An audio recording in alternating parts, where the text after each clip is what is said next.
The email had landed in Samuel L. Jackson's inbox 2 weeks ago, a standard request from the booking producer of Real Time with Bill Maher. The subject line was innocuous enough: invitation to discuss LA protests. Sam, a man deeply connected to his community and never one to shy away from uncomfortable truths, had readily agreed. He saw it as an opportunity, a platform on a nationally televised show, to offer a nuanced perspective on the simmering anger and justified frustration that had once again erupted on the streets of Los Angeles.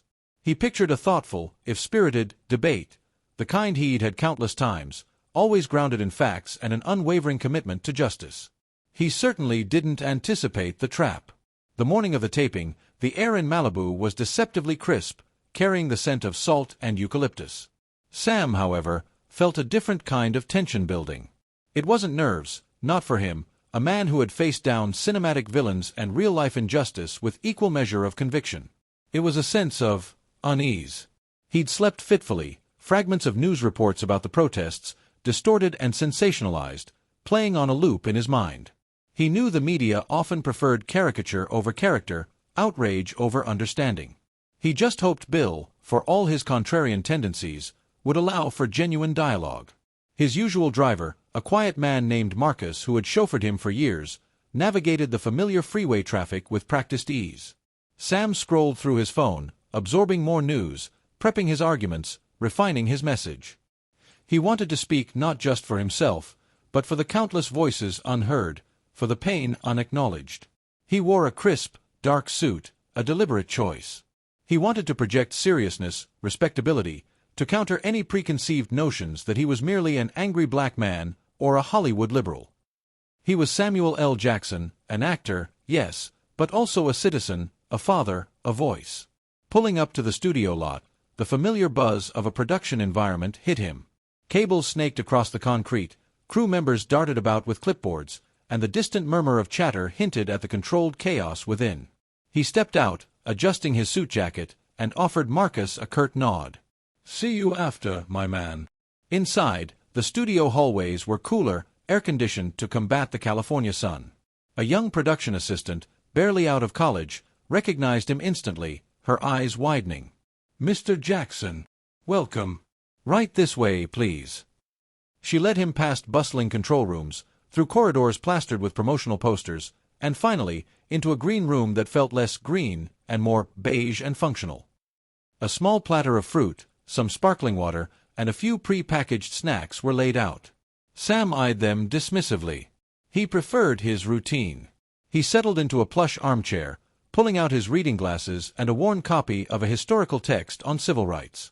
He found solace in context, in remembering the long, arduous fight for equality that stretched back centuries.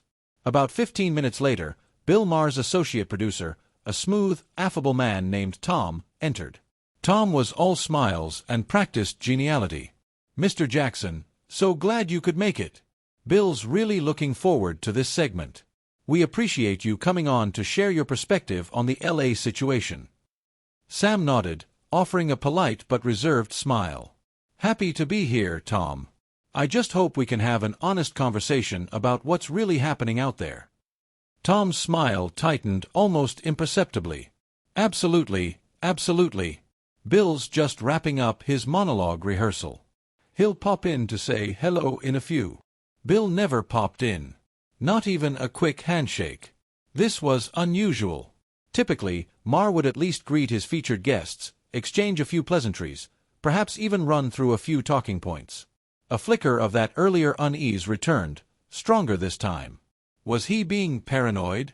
No, Sam trusted his instincts. Something felt off. He spent the next hour alone, reviewing notes, mentally preparing for potential counterarguments, rehearsing his opening statements. He envisioned the types of questions Bill might ask, the dismissive tone, the quick pivots, the gotcha moments Maher was known for. He felt ready. He always was. Just minutes before airtime, the young production assistant returned, even more flustered. "Mr. Jackson, we're ready for you. Just follow me." He was led through a labyrinth of darkened corridors, the muffled sounds of the audience warming up growing louder. Then, the blast of studio lights, the sudden roar of applause, and he was walking onto the set, the familiar real-time logo glowing behind Bill Maher's desk. Bill was already seated, looking relaxed, a smirk playing on his lips as the audience settled down. He greeted Sam with an overly enthusiastic, almost theatrical, handshake. "Ladies and gentlemen, a true legend, a voice of reason, the one and only Samuel L. Jackson." The applause was genuine, appreciative. Sam took his seat opposite Bill, crossing his legs, hands resting calmly in his lap. He looked out at the audience, their faces a sea of expectation. He felt the weight of the moment, the opportunity to speak truth to power. Bill began with a few light-hearted questions about Sam's latest movie, easing into the interview. But the shift in tone was palpable when Maher finally steered the conversation to the LA protests. "So, Sam," Bill began, leaning back, a seemingly innocent glint in his eye, "these protests, huh? Lot of anger out there. Some say it's righteous, some say it's just chaos. And frankly, a lot of people are scratching their heads about why so much of it feels senseless. Looting, destruction. What's the end game there?" Sam knew this was the bait. Bill, with all due respect, to frame it as senseless chaos is to fundamentally misunderstand the historical context and the deep-seated pain that drives people to that point. He began to articulate his prepared points, speaking about systemic inequality, police brutality, and the long history of unheard grievances. But Bill wasn't listening. He cut Sam off, a dismissive wave of his hand. Hold on, Sam. History, pain, I get it. But we're talking about now. We're talking about people's businesses being destroyed, people's livelihoods gone. Isn't there a point where we have to say, look, you're hurting your own cause?" Sam paused, a slow, deliberate breath. This was it. The setup. He could feel the energy in the studio shift, the audience leaning in, sensing the impending confrontation. Bill, seeing his chance, leaned forward, his voice dropping conspiratorially, as if sharing a profound truth. "You know, Sam, I saw a clip the other day," Bill continued, "of you, actually. And it really struck me. You were talking about, well, let's just say, a certain anger you have. And some might say, looking at these protests, that anger, while perhaps justified in some historical sense, just manifests as destruction. We have the clip ready, actually." A sudden chill went through Sam. A clip. What clip? He never spoke recklessly. He was always precise with his words, especially on sensitive topics. He felt a surge of indignation, but he suppressed it. This was the moment. He had to think, not react. On the large monitor behind Bill, a grainy, out-of-context snippet from an old interview began to play. Sam, younger, impassioned, was clearly speaking about a different topic, likely the pervasive racism he'd experienced early in his career, or perhaps a scene from a movie where his character was expressing justified rage. The editing was masterful, designed to make his words sound like a blanket endorsement of uncontrolled fury, a dangerous justification for violence. The segment ended with Sam's face, narrowed eyes, looking intense. A ripple went through the audience. Some murmurs of agreement with Bill's unspoken implication. Bill sat back, a triumphant glint in his eye, a faint smirk playing on his lips. "See, Sam? This is what I'm talking about. That kind of passion. It's a double-edged sword, isn't it? Inspiring on screen, but on the streets, it leads to broken windows, doesn't it?" The trap was sprung. Bill expected him to lash out, to defend himself angrily, to fall into the stereotype he was so carefully trying to paint. The cameras were zoomed in, ready to capture the frustration, the anger they believed was just beneath the surface. Sam looked directly at Bill, his gaze unwavering. He didn't blink.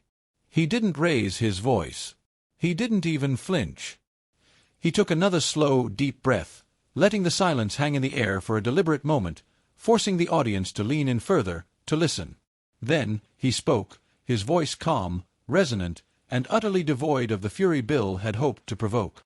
"Bill," he began, his tone almost conversational, "that clip, it's a great example of how easy it is to take a piece of something and use it to paint a picture that doesn't exist. That interview was about a very specific context, about the raw emotion of being repeatedly denied opportunity, of seeing injustice normalized. It was about passion for change, not a call for destruction."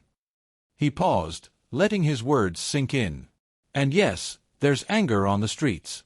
But anger, Bill, is a symptom, not the disease. It's the fever, not the virus. And when you see a fever, a wise doctor doesn't just treat the temperature, they look for the infection. He leaned forward slightly, his posture still relaxed, but his eyes now held a laser focus. What you're seeing in those protests, Bill, is a community that has tried every peaceful avenue. They've marched. They've petitioned. They've voted. They've begged for change. And when those pleas fall on deaf ears, when the system continues to disenfranchise, to brutalize, to neglect, then frustration boils over. Not because people want to destroy their own communities, but because they are desperate to be seen, to be heard, to be valued. He continued, his voice picking up a quiet, powerful rhythm. And for every broken window you show, Bill, I can show you 100 hands extended in solidarity, 100 acts of compassion, 1,000 voices raised in a unified call for justice. You want to talk about what's senseless? What's senseless is ignoring the systemic issues that fuel this anger. What's senseless is asking a person to remain polite and docile when their dignity is constantly under attack. He looked around the studio, making eye contact with members of the audience. We are all human beings. We all deserve to be treated with respect. And when that fundamental right is denied, when the institutions meant to protect us instead perpetuate harm, then yes, there will be a response. But to dismiss it as mere chaos is to abdicate our responsibility to understand and to heal. Bill Maher, usually so quick with a rebuttal, was uncharacteristically quiet. He seemed taken aback, his smug expression slowly dissolving into something closer to genuine thought. Sam hadn't attacked him. He hadn't gotten angry. He had simply reframed the narrative, calmly and intelligently dismantling the manufactured outrage. The question isn't about anger, Bill, Sam continued, his voice softer now, almost empathetic. It's about why that anger exists. And it's about what we, as a society, are going to do to address the root causes. It's about listening to the pain, not just reacting to the noise. It's about building bridges, not burning them down. He paused, a faint, knowing smile gracing his lips. And if you want to talk about what's really senseless, it's ignoring the opportunity for genuine change, for real healing, just because it makes us uncomfortable. The studio audience, initially divided, now seemed to lean entirely in Sam's direction. There were nods, a few quiet ums, and then a slow building wave of applause. Not polite applause, but a deep, heartfelt appreciation for his honesty and composure. Bill Maher, for once, didn't try to stop it. He just sat there, a slight, almost bewildered smile on his face, the planned ambush having spectacularly backfired. When the applause finally subsided, Bill, still somewhat flummoxed, simply said, "Well, Sam, when you put it like that, it's hard to argue." Samuel L. Jackson simply smiled, a genuine, humble smile that conveyed both wisdom and a profound sense of peace. He had not just survived the ambush, he had transformed it into a platform for understanding, demonstrating to a national audience not just his sharp intellect, but the quiet power of unwavering principle. He had turned what was meant to be his humiliation into a masterclass in dignity and reconciliation.